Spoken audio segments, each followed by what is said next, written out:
Autosuggestion is a term which applies to all suggestions and all self-administered stimuli which reach one's mind through the five senses. Stated in another way, autosuggestion is self-suggestion. It is the agency of communication between that part of the mind where conscious thought takes place and that which serves as the seat of action for the subconscious mind. Through the dominating thoughts which one permits to remain in the conscious mind, whether these thoughts be negative or positive is immaterial, the principle of autosuggestion voluntarily reaches the subconscious mind and influences it with these thoughts. No thought, whether it be negative or positive, can enter the subconscious mind without the aid of the principle of autosuggestion, with the exception of thoughts picked up from the ether. Stated differently, all sense impressions, which are perceived through the five senses, are stopped by the conscious thinking mind, and may be either passed on to the subconscious mind or rejected at will. The conscious faculty serves, therefore, as an outer guard to the approach of the subconscious. Nature has so built man that he has absolute control over the material which reaches his subconscious mind through his five senses, although this is not meant to be construed as a statement that man always exercises this control. In the great majority of instances, he does not exercise it, which explains why so many people go through life in poverty. Recall what has been said about the subconscious mind resembling a fertile garden spot, in which weeds will grow in abundance if the seeds of more desirable crops are not sown therein. Autosuggestion is the agency of control through which an individual may voluntarily feed his subconscious mind on thoughts of a creative nature, or, by neglect, permit thoughts of a destructive nature to find their way into the rich garden of the mind. You were instructed in the last of the 6 steps described in the chapter on desire to read aloud twice daily the written statement of your desire for money, and to see and feel yourself already in possession of the money.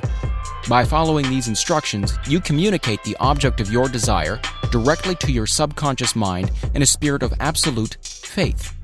Through repetition of this procedure, you voluntarily create thought habits which are favorable to your efforts to transmute desire into its monetary equivalent. Go back to these 6 steps described in Chapter 2 and read them again very carefully before you proceed further. Then, when you come to it, read very carefully the 4 instructions for the organization of your master mind group, described in the chapter on organized planning. By comparing these 2 sets of instructions with that which has been stated on autosuggestion, you, of course, will see that the instructions involve the application of the principle of autosuggestion. Remember, therefore, when reading aloud the statement of your desire, through which you are endeavoring to develop a money consciousness, that the mere reading of the words is of no consequence unless you mix emotion or feeling with your words. If you repeat 1,000,000 times the famous Emile Coué formula, day by day and every way I'm getting better and better, without mixing emotion and faith with your words, you will experience no desirable results.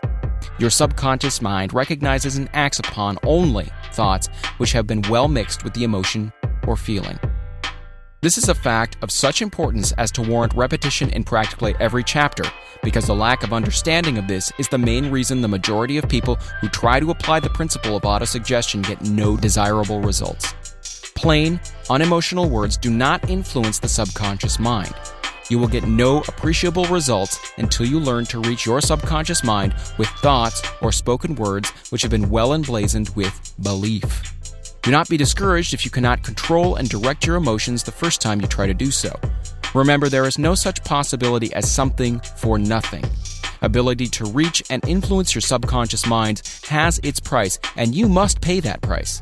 You cannot cheat, even if you desire to do so. The price of ability to influence your subconscious mind is everlasting persistence in applying the principles described here.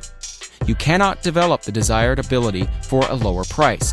You and you alone must decide whether or not the reward for which you are striving, the money consciousness, is worth the price you must pay for it in effort. Wisdom and cleverness alone will not attract and retain money except in very rare instances where the law of averages favors the attraction of money through these sources. The method of attracting money described here does not depend upon the law of averages. Moreover, the method plays no favorites.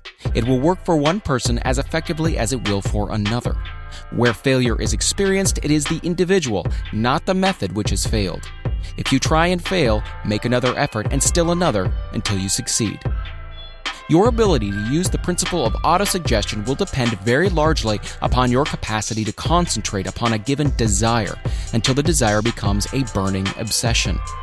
When you begin to carry out the instructions in connection with the 6 steps described in the 2nd chapter, it will be necessary for you to make use of the principle of concentration. Let us here offer suggestions for the effective use of concentration. When you begin to carry out the first of the 6 steps, which instructs you to fix in your mind the exact amount of money you desire, hold your thoughts on that amount of money by concentration, or fixation of attention, with your eyes closed until you can actually see the physical appearance of the money. Do this at least once each day. As you go through these exercises, follow the instructions given in the chapter on faith, and see yourself actually in possession of the money. Here is the most significant fact.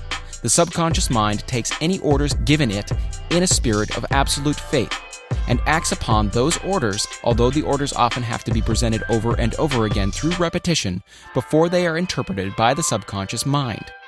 Following the preceding statement, consider the possibility of playing a perfectly legitimate trick on your subconscious mind by making it believe, because you believe it, that you must have the amount of money you are visualizing, that this money is already awaiting your claim, that the subconscious mind must hand over to you practical plans for acquiring the money which is yours. Hand over the thought suggested in the preceding paragraph to your imagination and see what your imagination can or will do to create practical plans for the accumulation of money through transmutation of your desire. Do not wait for a definite plan through which you intend to exchange services or merchandise in return for the money you are visualizing, but begin at once to see yourself in possession of the money, demanding and expecting, meanwhile, that your subconscious mind will hand over the plan or plans you need. Be on the alert for these plans, and when they appear, put them into action immediately. When the plans appear, they will probably flash into your mind through the 6th sense in the form of an inspiration. This inspiration may be considered a direct telegram or message from infinite intelligence. Treat it with respect and act upon it as soon as you receive it. Failure to do this will be fatal to your success. In the 4th of the 6 steps, you were instructed to create a definite plan for the carrying out your desire and begin at once to put this plan into action.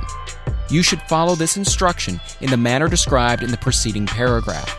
Do not trust to your reason when creating your plan for accumulating money through the transmutation of desire. Your reason is faulty. Moreover, your reasoning faculty may be lazy, and if you depend entirely upon it to serve you, it may disappoint you. When visualizing the money you intend to accumulate with closed eyes, see yourself rendering the service or delivering the merchandise you intend to give in return for this money. This is important. Summary of instructions. The fact that you are reading this book is an indication that you earnestly seek knowledge. It is also an indication that you are a student of this subject. If you are only a student, there is a chance that you may learn much that you did not know, but you will learn only by assuming an attitude of humility. If you choose to follow some of the instructions, but neglect or refuse to follow others, you will fail. To get satisfactory results, you must follow all instructions in a spirit of faith. The instructions given in connection with the 6 steps in the 2nd chapter will now be summarized and blended with principles covered by this chapter as follows. First, go into some quiet spot, preferably in bed at night, where you will not be disturbed or interrupted. Close your eyes and repeat aloud, so you may hear your own words, the written statement of the amount of money you intend to accumulate, the time limit for its accumulation, and a description of the service or merchandise you intend to give in return for the money. As you carry out these instructions, see yourself already in possession of the money. For example, suppose that you intend to accumulate $50,000 by the 1st of January 5 years hence, that you intend to give personal service in return for the money in the capacity of a salesman. Your written statement of your purpose should be similar to the following. By the 1st day of January, such and such year, I will have in my possession $50,000, which will come to me in various amounts from time to time during the interim. In return for this money, I will give the most efficient service of what I am capable, rendering the fullest possible quantity and the best possible quality of service in the capacity of salesman of describe the service or merchandise you intend to sell. I believe that I will have this money in my possession. My faith is so strong that I can now see this money before my eyes. I can touch it with my hands. It is now awaiting transfer to me at the time and in the proportion that I deliver the service I intend to render in return for it. I am awaiting a plan by which to accumulate this money, and I will follow that plan when it is received. Second, repeat this program night and morning until you can see, in your imagination, the money you intend to accumulate. Third, place a written copy of your statement where you can see it night and morning, and read it before retiring and upon arising until it has been memorized. Remember, as you carry out these instructions, that you are applying the principle of autosuggestion for the purpose of giving orders to your subconscious mind. Remember also that your subconscious mind will act only upon instructions that are emotionalized and handed over to it with feeling. Faith is the strongest and most productive of the emotions. Follow the instructions given in the chapter on faith. These instructions may, at first, seem abstract. Do not let this disturb you. Follow the instructions no matter how abstract or how impractical they may at first appear to be. The time will soon come, if you do as you've been instructed, in spirit as well in act, when a whole new universe of power will enfold to you. Skepticism in connection with all new ideas is characteristic of all human beings. But if you follow the instructions outlined, your skepticism will soon be replaced by belief, and this in turn will soon become crystallized into absolute faith. Then you will have arrived at the point where you may truly say, I am the master of my fate. I am the captain of my soul. Many philosophers have made the statement that man is the master of his own earthly destiny, but most of them have failed to say why he is the master. The reason that man may be the master of his own earthly status, and especially his financial status, is thoroughly explained in this chapter. Man may become the master of himself and of his environment because he has the power to influence his own subconscious mind, and through it, gain the cooperation of infinite intelligence. You are now reading the chapter which represents the keystone to the arc of this philosophy. The instructions contained in this chapter must be understood and applied with persistence if you are to succeed in transmuting desire into money. The actual performance of transmuting desire into money involves the use of autosuggestion as an agency by which one may reach and influence the subconscious mind. The other principles are simply tools with which to apply autosuggestion. Keep this thought in mind, and you will at all times be conscious of the important part the principle of autosuggestion is to play in your efforts to accumulate money through the methods described in this book.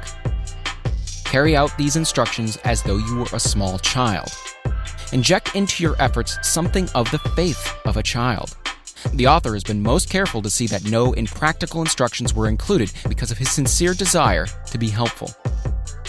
After you have read the entire book, come back to this chapter and follow in spirit and in action this instruction.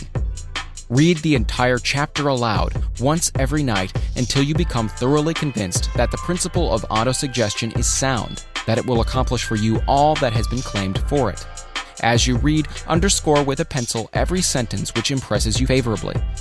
Follow the foregoing instruction to the letter, and it will open the way for complete understanding and mastery of the principles of success.